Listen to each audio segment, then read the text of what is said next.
Good morning everyone, and welcome to the second video in this worked exam answer series. Today I am having a look at a Born Haber cycle calculation, one in which the formula of the ionic solid means that we're going to need to think very carefully about how we calculate the unknown value for the enthalpy of lattice dissociation in terms of which of the values given in this table we will need to multiply by 2. So as always, I will work through the question and show you what key pieces of information we need to be paying attention to, answering the questions, explaining everything as I go along, and then there's also a short wordier question on the back of the sheet which I will finish with. So I'll start by going through and doing part A, which is asking us to complete the Born Haber cycle by filling in the missing formulae, including state symbols, onto the blank lines in the Born Haber cycle. And once I've done that, I'll come back and explain what each of those processes represents. So here are the formulae that I've written onto those 3 blank lines. Now, with a Born Haber cycle, we are thinking about how we can make an ionic solid. So in this case, our ionic solid is potassium oxide K2O. Now we can do that in 2 ways. We can start with the ions in the gas phase and we can form the giant ionic lattice that way. Equally, we can break down the giant ionic lattice back into these ions as well. The other way we can make our ionic solid is via enthalpy of formation, which is something that you should have looked at in energetics in year 12, where we take the elements in their standard states and they get combined together to give us the compound that we are trying to form. Now we can only make 1 mole of the compound, so we therefore have to balance these things accordingly. So I'm going to need 2 lots of the potassium, and potassium in its standard state is a solid, and I'm only going to need half my diatomic oxygen molecule, which in its standard state is a gas.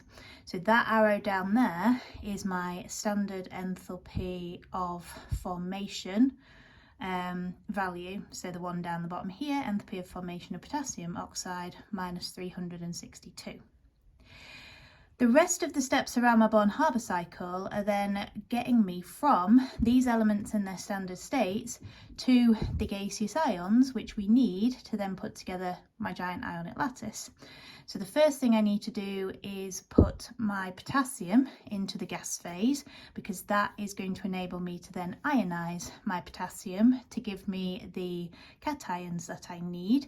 It will also produce me the electrons that my non-metal atoms can then gain to form my anions.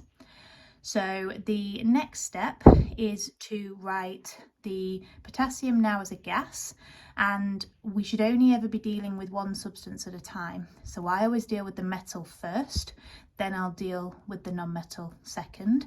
So the first thing I've done is convert my potassium into a gas, which is the enthalpy of atomization of potassium, plus 90. Then I've ionized the potassium to give me 2 K plus ions, which are each going to release 1 electron. So that's going to give me 2 electrons in total. And again, I still at this point haven't done anything with my oxygen, which is still a half O2 gas. So that there is the first ionization enthalpy of potassium, plus 418. Then you can see that they have written the oxygen as a singular oxygen atom on the top of the next line. That is them doing the enthalpy of atomization of oxygen to form atoms. Then those atoms can gain 1 electron, then the second electron via the first and second electron affinity processes. So when you are then asked in the second part of this question to calculate a value for the enthalpy of lattice dissociation of the potassium oxide, which is this arrow up here on the right hand side, I personally would add these values onto the Born Haber cycle. Not compulsory that you do that, but I add the values on. Then I'm going to add my Hess's law arrows to show which way round the cycle I need to go to get my unknown value, and then we can do the calculation. Okie dokie, so you can see that I've now got my Born Haber cycle labelled with the values from the table.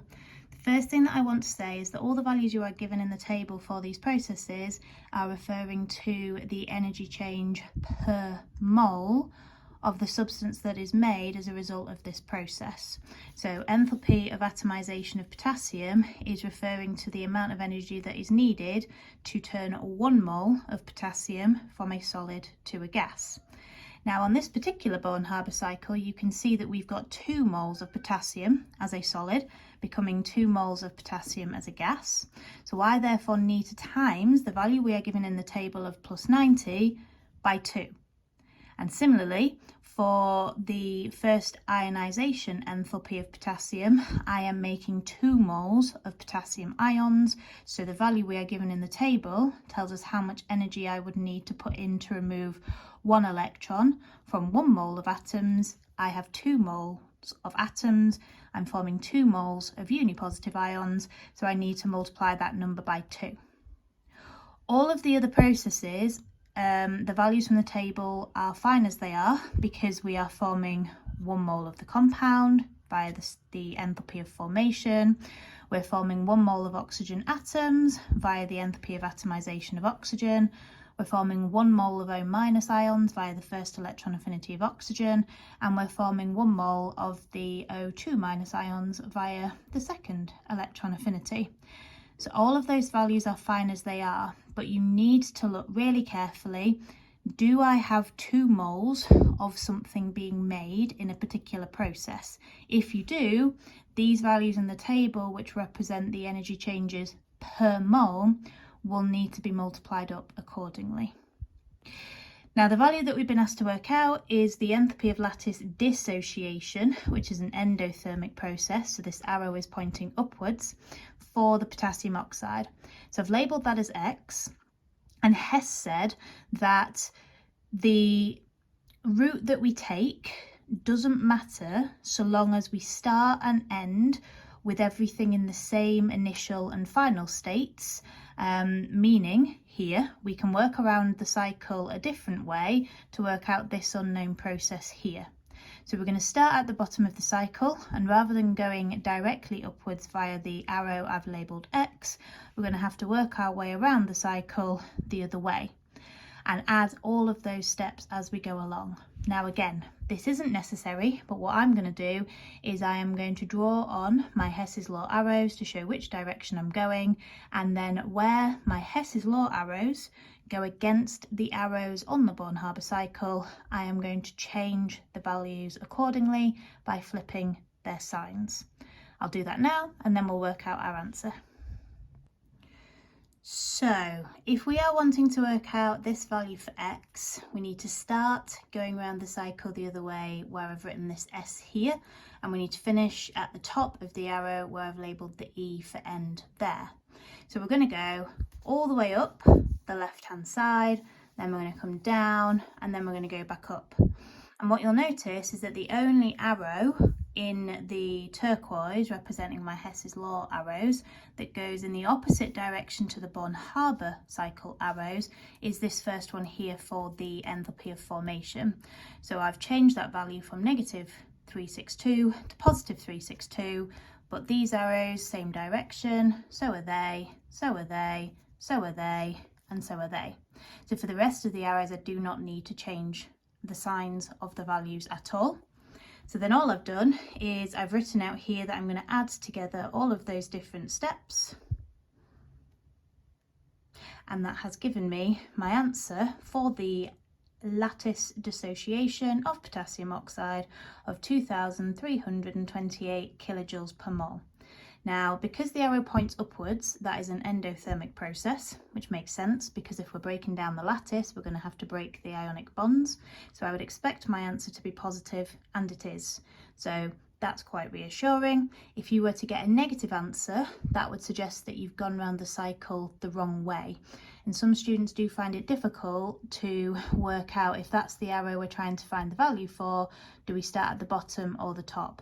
You always start where the arrow starts and you always end where the arrow head is. So we should have gone up the left and followed it round, as opposed to starting at the top and coming down. So if you got a negative answer, hopefully you would see that that could not be correct because this arrow points upwards, and all upward pointing arrows on a Born Haber cycle represent endothermic processes, and all downward pointing arrows represent exothermic processes. processes. Now there's one little question on the back, like I say, so I'll answer that next and wrap up the video there.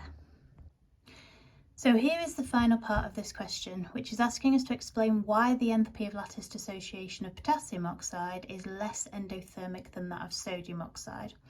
So the first thing that I did was write out the formula for potassium oxide and sodium oxide, and I can see that the only difference between these ionic compounds is the nature of the group 1 metal that we are using.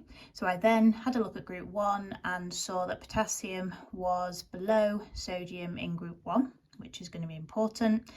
And when we're thinking about less endothermic, I like to think about what that means. So less endothermic, less energy is going to be needed to break up the lattice, and that's a massive clue. So why is it easier to break up the potassium oxide lattice than it is the sodium oxide lattice? And it has to come down to where those elements are in group 1. So because the potassium is lower down group 1 than the sodium, that means the K plus ions have a larger ionic radius than the Na plus ions. That means that the ionic bonds in the potassium oxide are going to be weaker than those in the sodium oxide. That means that less energy is going to be needed to break those ionic bonds, hence the value for the lattice dissociation enthalpy for potassium oxide is less endothermic. So I do think with questions where you are asked to compare different processes from the Born Haber cycle and think why some values will be less endothermic, more endothermic, less exothermic, more exothermic, it's important to think about why that process is exo or endothermic in the first place, and to think about what is changing between, in this case, the two ionic compounds that we were looking at, because that really guided me to know what I needed to answer. Smaller ions, stronger ionic bonds, larger potassium ions, weaker ionic bonds. Hopefully that's been useful. As always, any questions about this particular video, leave a comment or send me a message or reach out to me via any social media platform or drop me an email. And if you've got any requests for future questions, again, please let me know. Wishing you all a really lovely day. Thanks, guys.